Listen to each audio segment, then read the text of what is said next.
اعوذ باللہ من الشیطان الرجیم بسم اللہ الرحمن الرحیم رب اشرح لی صدری ویسر لی امری واحلل عقدۃ من لسانی یفقہوا قولی۔ ارحم الراحمین کی رحمت کا نزول۔ بنی اسرائیل میں ایک بہت ہی برا شخص تھا جو برے کاموں سے کبھی منع نہ ہوتا تھا۔ جب شہر کے لوگ اس کے برے افعال سے بہت زیادہ تنگ آ گئے تو انہوں نے بارگاہ الہی میں اس کے شر سے محفوظ رہنے کے لیے دعا کی۔ اللہ تعالیٰ نے حضرت موسیٰ علیہ السلام کی طرف وحی نازل فرمائی کہ بنی اسرائیل کے فلاں شہر میں ایک بدکار شخص رہتا ہے، اس کو شہر سے باہر نکال دیجیے تاکہ اس کے برے کاموں کی وجہ سے پورے شہر پر آگ کا عذاب نازل نہ ہو جائے۔ حضرت موسیٰ علیہ السلام اس مقام کی طرف تشریف لے گئے اور اس شخص کو وہاں سے نکال باہر کیا۔ یہ شخص ایک دوسری بستی میں چلا گیا۔ اللہ تعالیٰ کی طرف سے حضرت موسیٰ علیہ السلام کا حکم ہوا کہ اسے وہاں سے بھی نکال دیجیے۔ حضرت موسیٰ علیہ السلام نے اس کو اس بستی سے بھی نکال باہر کیا۔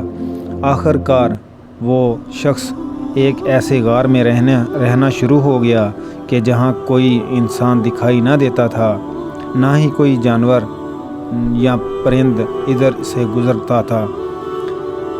غرض یہ کہ آس پاس کوئی آبادی نہیں تھی اور نہ ہی دور دراز تک سبزے کا نشان نہ تھا۔ وہ شخص اس غار میں آ کر بیمار ہو گیا۔ کوئی بھی انسان اس کی دیکھ بھال کے لیے وہاں پر موجود نہ تھا۔ کمزوری اور نکاہت کے سبب وہ زمین پر گر پڑا اور اپنا سر مٹی پر رکھتے ہوئے کہنے لگا، کاش میری ماں اس وقت میرے پاس ہوتی تو مجھے اپنی محبت نچھاور کرتی اور میری اس بے بسی پر آنسو بہانے۔ اگر میرا باپ میرے پاس موجود ہوتا، میری دیکھ بھال اور مدد کرتا۔ اگر میری ماں موجود ہوتی تو میری جدائی پر آنسو بہاتی۔ اگر اس وقت میرے بچے میرے پاس موجود ہوتے تو میری میت پر روتے اور کہتے، اے رب العالمین، ہمارے بے بس، برے، گناہگار اور مسافر والد کو بخش دے، جسے پہلے تو شہر سے نکال دیا، پھر دوسری بستی سے بھی نکال دیا گیا۔ آج وہ ایک ویران غار میں اس دنیا سے مایوسی اور نا امیدی کی حالت میں آخرت کی طرف روانہ ہو رہا ہے۔ پھر وہ میرے جنازے کے ساتھ روتے ہوئے جاتے۔ اس شخص نے کہا، اے میرے پروردگار، تو نے مجھے میرے ماں باپ اور میرے اہل و عیال سے تو دور کر دیا، لیکن مجھے اپنی رحمت سے دور نہ کرنا۔ تو نے میرے دل کو میرے عزیزوں کی جدائی میں تو جلایا ہے، لیکن اب مجھے میرے گناہوں کی وجہ سے دوزخ میں نہ جلانا۔ پروردگار عالم کی رحمت جوش میں آئی اور اللہ تعالیٰ نے اس کے باپ کی شکل میں ایک فرشتہ بھیجا اور اس کی ماں کی شکل میں ایک حور کو بھیجا اور اس کی بیوی کی شکل میں ایک حور کو اس کے پاس بھیجا اور اس کے بچوں کی شکل میں غلامہ نے جنت کو اس کے پاس بھیجا۔ وہ سب اس کے پاس آ کر بیٹھ گئے اور اس کو دیکھ کر رونے لگے۔ وہ شخص ان کو دیکھ کر بہت خوش ہوا اور اسی خوشی کی حالت میں فوت ہو گیا۔ پھر اللہ تعالیٰ نے حضرت موسیٰ علیہ السلام پر وحی نازل فرمائی کہ فلاں غار میں جاؤ، وہاں پر ہمارے ایک دوست کا انتقال ہو گیا ہے، اس کے کفن دفن کا بندوبست کرو۔ پروردگار عالم کے حکم پر حضرت موسیٰ علیہ السلام اس غار میں تشریف لے گئے۔ غار میں پہنچ کر آپ نے دیکھا کہ وہی شخص مرا ہوا پڑا ہے جس کو اللہ کے حکم سے انہوں نے پہلے شہر سے اور پھر بستی سے نکال باہر کیا۔ اس کے پاس حوریں تعزیت کرنے والوں کی طرح بیٹھی ہوئی تھیں۔ حضرت موسیٰ علیہ السلام نے اللہ تعالیٰ کی بارگاہ اقدس میں عرض کی، یا اللہ، یہ تو وہی شخص ہے جسے میں نے تیرے حکم سے شہر اور پھر بستی سے نکال باہر کیا تھا۔ اللہ تعالیٰ نے ارشاد فرمایا، اے موسیٰ علیہ السلام، میں نے اس پر اپنے عزیز و اقارب کی جدائی میں بہت زیادہ روتے اور تڑپنے کا باعث رحم کیا ہے، اور اس کے ماں باپ کی شکل میں ایک فرشتے کو اس کے پاس بھیجا اور اس کی ماں اور بیوی کی شکل میں حوروں کو اس کے پاس بھیجا اور اس کے بچوں کی شکل میں غلامہ نے جنت کو اس کے پاس بھیجا، جو اس کی غریب الوطنی میں اس کی تکلیف پر روئے۔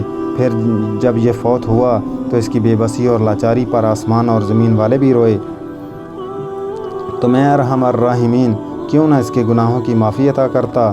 مسافر کی موت اور اللہ تعالیٰ کی رحمت۔ جب کوئی مسافر نزا کی حالت میں ہوتا ہے تو اللہ رب العزت فرشتوں سے ارشاد فرماتا ہے، یہ بے کس و لاچار مسافر ہے، اپنے ماں باپ اور اہل و عیال سے بہت دور ہے۔ جب اس کا انتقال ہوگا تو کوئی اس پر غمزدہ ہونے والا نہ ہوگا۔ پھر اللہ رب العزت اس کے ماں باپ، اہل و عیال اور عزیز و اقارب کی شکل میں فرشتوں کو اس کے پاس بھیج دیتا ہے۔